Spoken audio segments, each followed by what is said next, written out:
So yun guys, this is the final look. Nagustuhan ko siya. Thank you kay seller and rider. Dumating siya on time bago ang aking tour kay Coron, Palawan.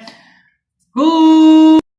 Hi guys! Mon Montenegro. So for today's video, we're gonna open the parcel na nabili natin kay TikTok. So this is a bucket hat. So ito yung gagamitin natin kay sa pupuntahan nating Coron, Palawan. So guys, ang ganda ng packaging niya. So ito na siya, binuksan ko na. Ayan. So packable hat. Ayan. So bucket hat siya guys. Ang ganda ng packaging. Or I mean, nakaganito siya. Nagustuhan ko siya guys. And then buksan natin kung paano siya gamitin. So ayan. So naka-separate yung tali. Ay, ito yung tali guys. Kasi nakita ko yung picture nun. Yung binibili ko siya guys. Ang dami ko dapat na... Hindi ko na dapat ito bibilin guys kasi nga bibili sana ako ng... Hindi, meron na akong cup na ginagamit before sa mga travel ko.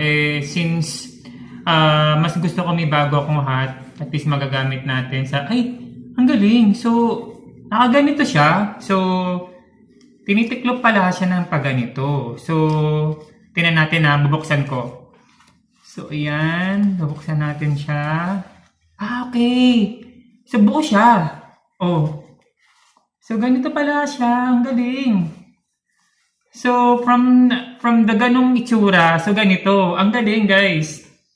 So, ang ganda. Ito yung itsura niya. So, color black yung pinili natin. Ayan. Ang gustuhan ko siya. Ayan. So, yung tali. Tali natin. Paano ba tali ito? Ito. Ito yung tali Ayan. Tali natin to.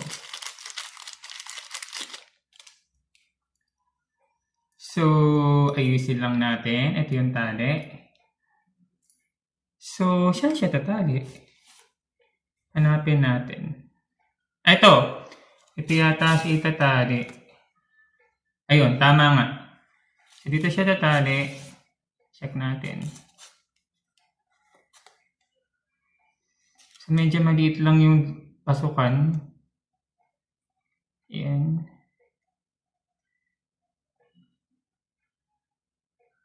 So, medyo mahirap lang ipasok, guys.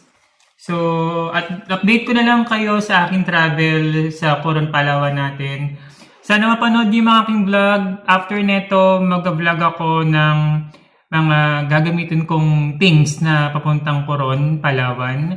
Sana mapanood nyo rin. So, separate yun, guys. May mga short videos ako, long videos. Usually, I posted din kay Facebook. Pero